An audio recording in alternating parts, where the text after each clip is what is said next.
Y estamos con otro congresista de Fuerza Popular para hablar de estos temas que nos tuvieron en vilo, ¿no? Esta amenaza de desacato del Congreso, encarnado en su presidente Alejandro Soto, que dijo que no iban a acatar la medida cautelar que les ordenaba suspender el juicio a la Junta Nacional de Justicia, y de pronto hoy se echó para atrás, arrugó, como se dice popularmente, y dijeron que más bien van a apelar. De este y otros temas del Congreso y de su propia agenda vamos a hablar con el congresista Víctor Flores. Muchas gracias por acompañarnos. Encantado por la invitación, señor Vivas. Congresista por la libertad. Órdenes. Siempre hay que recordar la región por la que uno tiene su curul.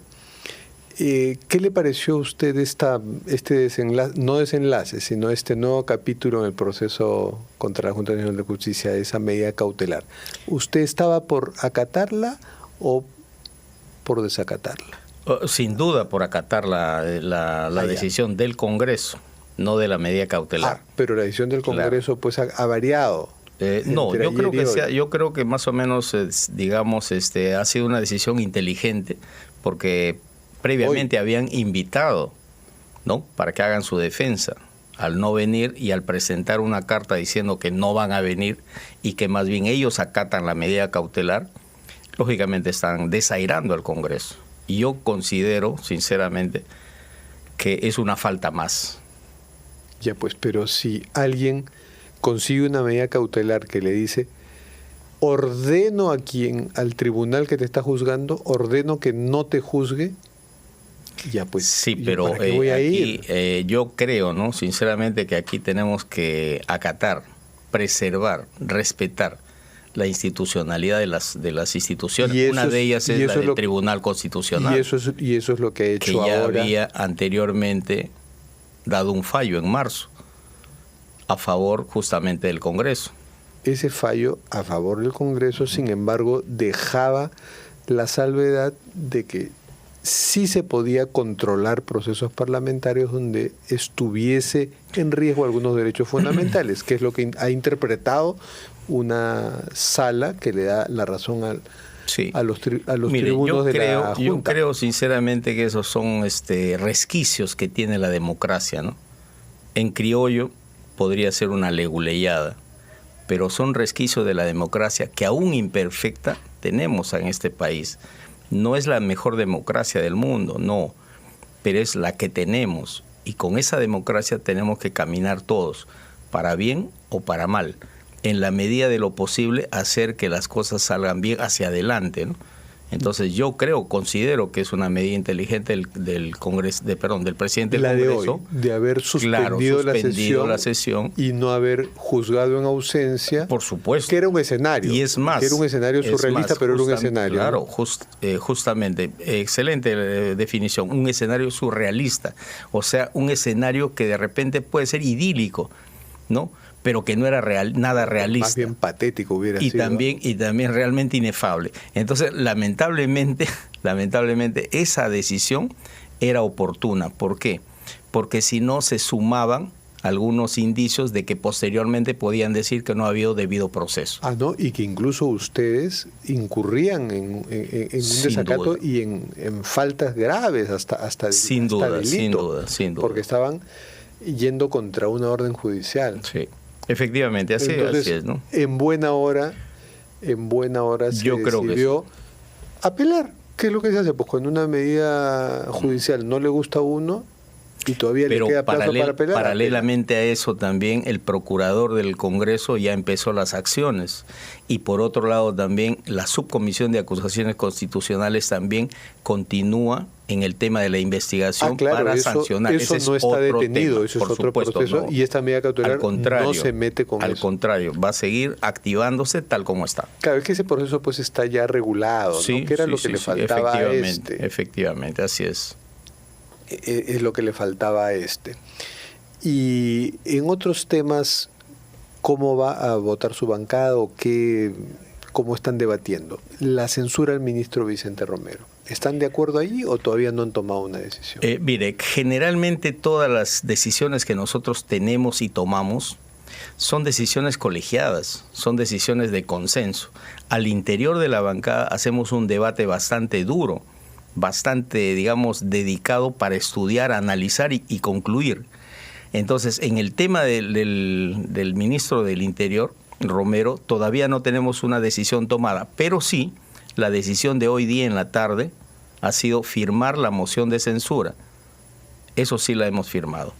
Ya, pero firmar una moción de censura no equivale a decir voy a votar por censura. Yo creo que sí, definitivamente, pero no se olvide que nuestra votación siempre es colegiada. Entonces tratamos de armonizar para que todos estén de acuerdo. Entonces alguien puede haber firmado la moción de censura, pero luego acata la decisión colegiada. Definitivamente y es vota así, porque por salvarlo o por censurar. No, si a una vez que se toma la decisión ya no hay vuelta atrás. Eso es justamente el tema de la democracia. Es ahora, emprendedor. Con los préstamos con garantía hipotecaria de Rebaja Tus Cuentas. Consigue el éxito en esta campaña navideña. Asegura tus ventas. Democracia, ¿no? El juego de la democracia es el juego de los votos, el juego de la, digamos, del criterio versus el querer, ¿no? Claro, pero el juego de la democracia también pues son guiños, acuerdos políticos que son absolutamente legítimos y hasta necesarios, ¿no? Y hay un guiño que está haciendo el Ejecutivo a la mayoría congresal y especialmente a ustedes, a la bancada de Fuerza Popular, que es la bancada más numerosa actualmente en el Congreso y la más disciplinada, que es haber designado a un canciller con el que ustedes pueden sentir más afinidad, el señor Javier González Olaechea, que incluso hay un comunicado de la bancada saludando la designación, cosa que no es común hacer este comunicado saludando designaciones de ministros. Sí, mire, yo creo, no, sinceramente, que nosotros estamos en el camino de allanar el tema de salir de la recesión económica. O sea, no es un buen referente estar en recesión económica y dar señales de disensión o de discrepancia, ¿no? De ninguna manera, al contrario. La idea es dar una imagen de consenso, una imagen de unidad. Y esa imagen de unidad pasa justamente por reconocer a un buen personaje, como es el señor González Olaechea, me parece. Sí. Ya. A quien no conozco, por supuesto, pero sí tengo muy buenas referencias de él. Entonces, cada ministro que entre tiene que ser exactamente o inversamente proporcional a los que ya tuvimos, donde cada uno era peor que el anterior. Al saludar esa designación como un gesto de correspondencia, ¿podrían salvar la cabeza del ministro Vicente Romero? No, no creo. De ninguna manera, ¿no? Porque mire, si saludamos, cosas, en política, saludamos digamos, su llegada. Va con otro. Claro, saludamos su llegada, pero por otro lado hay una censura en camino. Entonces no creo sinceramente que haya un equilibrio entre lo uno y lo otro. Al contrario, son cosas y pareceres diferentes, ¿no? Ya, entonces puede ser así ya. Aceptan, saludan a Olaechea, cortan la cabeza a Romero, pero le dan el permiso de viaje a Dina Boluarte. Que son cosas totalmente diferentes, ¿no? Hay que pro quo en política, es así. Pregúnteles a los dirigentes de su partido. Claro, señor Vivas. No estoy hablando de Fuerza Popular. Estoy hablando como un ciudadano de a pie, como un ciudadano común y corriente. Mire, el asunto está que yo vengo pues también, tanto como usted, de la década del 60.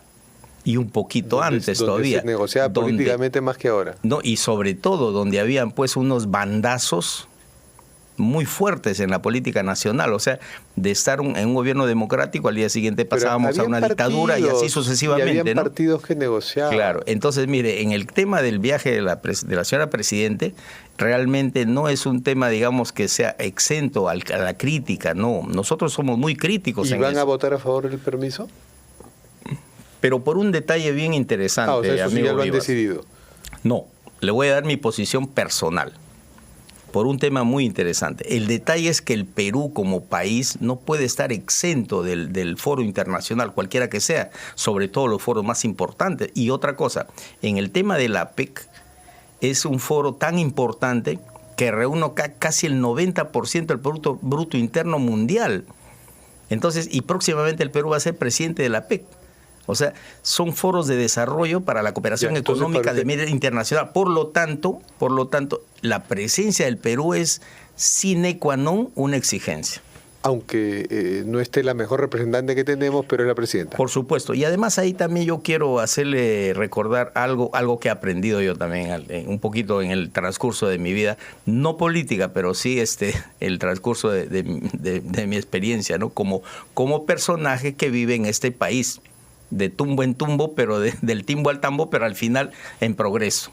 Mire, el Perú, cuando es representado por el presidente, no nos olvidemos que el presidente es solamente la cabeza visible, pero detrás del presidente va un equipo, un conjunto de personas, que es el equipo negociador, el equipo que establece relaciones diplomáticas, empresariales, comerciales, etcétera, ¿no?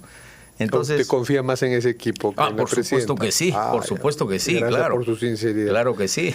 Usted tiene un proyecto para ampliar el número de congresistas. Me parece interesante, pero en estos momentos nada popular su proyecto. Por supuesto, pero no es un proyecto nuevo, por si acaso, porque eso lo presenté el año 2022, a inicio del 2022, y tuvo pues un cierto debate, ¿no? ¿A cuánto plantearía usted que deba crecer el Parlamento? Lo curioso está que al comenzar, al presentar el proyecto, pensé que iba a haber una avalancha, pero no, porque después de que lo sustenté en la comisión, resulta que, todavía no una avalancha de críticas. Una avalancha de críticas, ¿no? Entonces, resulta que después que hay una explicación adecuada para ese proyecto, resulta que las críticas no son tales. Mire, el Perú más o menos tiene un promedio de 35 millones de habitantes, pero tiene solamente 130 representantes. Un dato histórico, en el año 90, a inicio del 90, teníamos nosotros 20 millones y éramos 240 representantes. Claro, por lo tanto, estamos subrepresentados. Los otros países tienen más congresistas. En Madre de Dios hay un solo representante. Pero como ya se nos está yendo el tiempo, Aló, ¿cuántos congresistas debiera haber? Cada 100.000 habitantes un congresista, aproximadamente 230. 230, 240. Pero ya reconocerá que la gente está tan molesta con las autoridades en general que dirán, ¿yo para qué quiero? Yo creo que 100 no, congresistas porque yo más? Percibo también en el interior del país una necesidad de ser representado. Pero bien representado. Y eso es importante, por supuesto, bien representado. Congresistas que se dediquen a no, esa caracterización, yo los he caracterizado como 5 tipos de congresistas. Ya en otra ocasión le puedo comentar. Le prometo encantado, en un futuro es un placer estar invitarlo acá para que nos hable de sus 5 tipos de congresistas. Así es una tipología que yo he hecho. Muchas gracias, congresista Víctor Flores. ¿Puede por favor escoger una carta? ¿Qué dice? El Perú, justamente, es más grande que sus problemas. Jorge Basadre. Bonita frase, ¿no? Sí. Y todavía del mejor historiador del país. Se la puede quedar como muy recuerdo. Amable, muchas gracias. Basadre como recuerdo. Por supuesto. Muchas gracias, congresista.